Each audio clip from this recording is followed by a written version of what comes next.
Hi guys, so a lot of you have been asking me on Reddit and Instagram and YouTube what might the new appeals process for GCSE and A-Level 2020 look like, and until now I've essentially been giving pretty rubbish answers because there essentially hasn't been that much information out there, but we have had some released now and there's some really useful bits of information that I'm going to be covering in this video as well. And thank you very much as well to AMRA and I need to get this right, L Pixers for requesting this video. So here we go.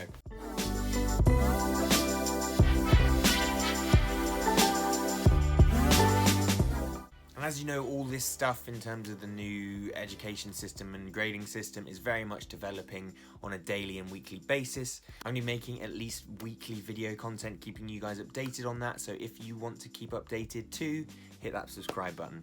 Okay, so just as an overview, I'm sure you already know the appeals process is set to take place in autumn, and yes, you can appeal if you're unhappy with the grades that your teacher gives you. And there are two situations it looks like that you can put an appeal forward for your grade and retake the exam, and that is firstly if your school thinks there's been an error in the process itself of actually grading, or you can also go for an appeal as well if you think you have got a lower grade than you actually deserved. You will be given a second chance to retake that exam and prove that you deserve something higher. What will this exam look like? We've only had little bits of information, but essentially the exam will look very similar to a normal exam. One thing that it probably will be is a shorter version. We've heard from Gavin Williamson, who is the head of education in the UK, and he has said that it is likely to be a shorter version of what a normal exam would look like, because they're still going to be released by the same exam boards like AQA and EdXL. I assume they're going to be shorter because they want to have a quicker turnaround time in terms of marking, etc. When are some timelines and key dates for these exams? Well, the actual exam dates haven't been set yet. They keep just saying autumn, but I assume they're going to make them as soon as possible, so perhaps kind of September time.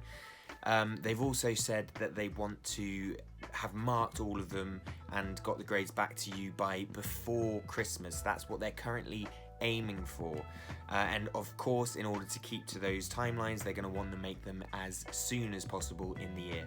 And don't forget, there's also the option, if you don't want to take those exams in autumn, you can also take them a year later in the summer as well.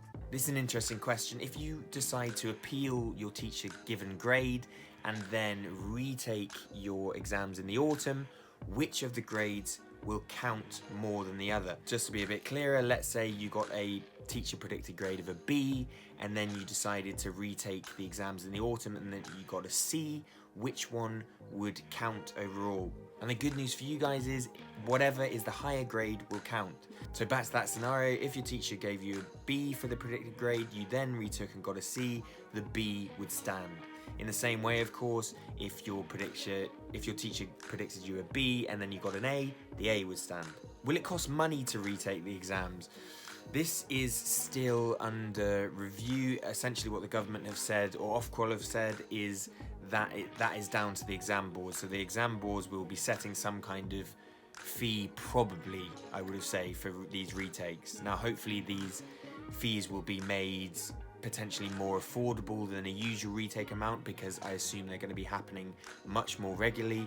But yeah, that's basically remains to be seen. My prediction is it might cost something to retake an exam, but in an ideal world, of course, it would be completely free.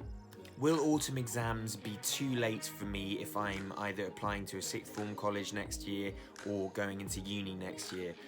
Now, this is essentially one of the most common questions I'm being asked at the moment, and it's essentially really unclear at the moment, but this is what I do know. In terms of if you're planning to go to university next academic year, and you're also planning to retake your exams in the autumn, this of course presents a problem because the timelines don't add up. I know that the government have been talking to higher education institutions, and so essentially universities might be more flexible than usual when it comes to offering places, and they might use different evidence than just grades to let you in. But what the government did say about this case is that this may only be possible in a minority of cases.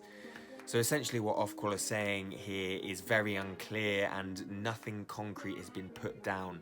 So I know this isn't a particularly satisfying answer, but that's what we have at the moment. Hopefully that will become more clear with time. As soon as we know more, I will let you know and make a video about it.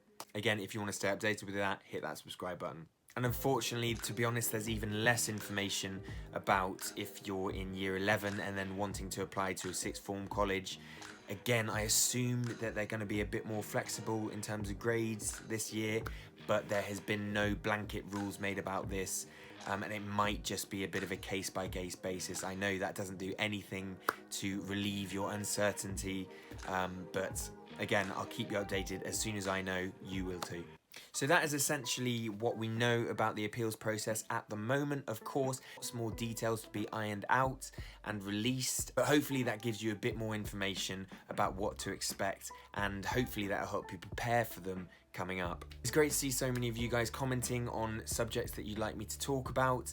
I answer to absolutely every comment down there, so if you have any suggestions or thoughts or questions, please do let me know below and I will help as much as I possibly can. And again, if this content has been useful for you and you'd like to be updated on more things around how to live your best life at GCSE and A-level, please do hit that subscribe button.